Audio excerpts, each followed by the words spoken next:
كأن برشلونة يعاني من لعنة القذف السريع، حيث أطلق رصاصة المنافسة على لقب الدوري مبكرا، تاركا جماهيره في حيرة وصدمة. السباق مع ريال مدريد الذي بدا وكأنه ماراثون طويل تحول فجأة إلى سباق للمسافات القصيرة، والنتيجة فارق 7 نقاط لصالح الريال. والكارثة أن الموسم لم يبدأ فعليا إلا الآن بالنسبة للميرينجي. ريال مدريد الفريق الذي يستيقظ متأخرا ولكن دائما في الوقت المناسب، سحق لاس بالماس برباعية نظيفة، وهو نفس الفريق الذي أذل برشلونة قبل شهرين. لكن الفارق هذه المرة كان في وجود كيليان مبابي، النجم الذي يبدو أنه جاء ليعيد كتابة التاريخ ولكن بلون جديد. مبابي الذي استعرض مهاراته بلمسات سحرية وأهداف قاتلة أرسل رسالة واضحة: مسيرة ميسي ستنتهي هنا، وأنا الملك الجديد.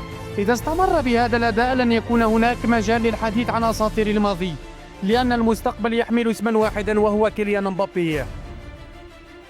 بينما يستعرض الريال قوته كالإعصار الذي لا يمكن إيقافه، يقف برشلونة متثاقلا يبحث عن هويته في بحر من الأخطاء والخيبات. هل سيجد الكتالونيين طريقهم للعودة، أم أن الموسم بالنسبة لهم انتهى قبل أن يبدأ؟ الكرة في ملعب برشلونة، لكن يبدو أن الريال يمتلك كل الأهداف وكل الإجابات.